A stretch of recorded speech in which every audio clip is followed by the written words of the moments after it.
Indian railway catering and tourism corporation తాజాగా ఓ shocking విషయాన్ని ప్రకటించింది. లక్షలాది మంది ప్రయాణికులు రోజు ఎదుర్కొనే టికెట్ బుకింగ్ సమస్య వెనుక ఉన్న రహస్యాన్ని తాజాగా బయటపెట్టింది. ప్రధానంగా పండుగ సీజన్లలో రైల్వే టికెట్లు కొన్ని సెకన్లలోనే సేల్ అవుతుంటాయి. దీంతో అనేక మంది ప్రయాణికులు తీవ్ర అసంతృప్తికి లోనవుతుంటారు. కానీ అలా టికెట్లు త్వరగా అయిపోవడం వెనుక ఓ భారీ స్కామ్ ఉందని తాజాగా వెలుగులోకి వచ్చిందని తెలిపింది ఐఆర్సీటీసీ.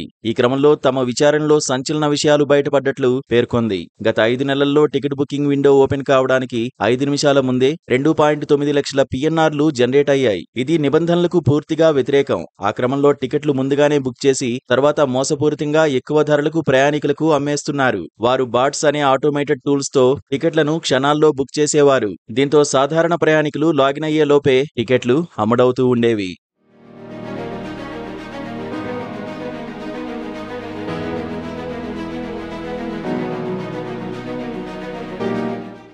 ప్రయాణికులు ఐఆర్సీటీసీలో టైంకు లాగిన్ అయి టికెట్ల కోసం ప్రయత్నిస్తే వెంటనే వెయిటింగ్ లిస్ట్ రావడం లేదా టికెట్స్ నాట్ అవైలబుల్ అని మెసేజ్ వస్తే మాత్రం అప్పుడది స్కామ్ అని చెప్పవచ్చు. ఎందుకంటే ముందే వందల బాట్స్ ఆ టికెట్లను కావాలనే బుక్ చేస్తాయి. తర్వాత వాటిని ఎక్కువ ధరకు సేల్ చేస్తారు. ఇది చిన్న మోసం కాదని, ఒక పెద్ద ముఠాగా మారిపోయి దేశవ్యాప్తంగా స్కామ్ చేశారని అధికారులు పేర్కొన్నారు. దీంతో ప్రత్యేక రైళ్ల టికెట్లు, తత్కాల్ టికెట్లు ఇలా ఏదైనా బుక్ చేయాలంటే ప్రయాణికులు భయపడే పరిస్థితి ఏర్పడిందన్నారు. బుకింగ్ ఓపెన్ అయ్యే సమయానికి ముందే టికెట్లు మాయమైపోతుండడమే ఈ స్కామ్ ప్రధాన లక్ష్యమన్నారు అధికారులు. ఈ ముఠా బాట్స్ ఉపయోగించి ఐఆర్సీటీసీ వెబ్సైట్ లో ప్రోగ్రామింగ్ స్క్రిప్ట్ ను రన్ చేసి ముందుగా లాగిన్ అయి టికెట్లు బుక్ చేసినట్లు చెప్పారు. అలాగే నకిలీ ఆధారాలతో యూజర్ అకౌంట్లను తయారు చేసి రిజర్వేషన్లను, లాగింగ్ ప్రాసెస్ ను ముందుగానే హ్యాక్ చేసేవారని వెల్లడించారు. ఈ టికెట్లను తర్వాత పెద్ద మొత్తాలకు మధ్యవర్తుల ద్వారా ప్రయాణికులకు బ్లాక్ లో అమ్మేవారు. దీనివల్ల లక్షలాది మంది పేద, మధ్యతరగతి ప్రజలు న్యాయంగా ప్రయాణించలేక నష్టపోయేవారు. ఈ ముఠాలో భాగమై ఉన్న నలుగురిని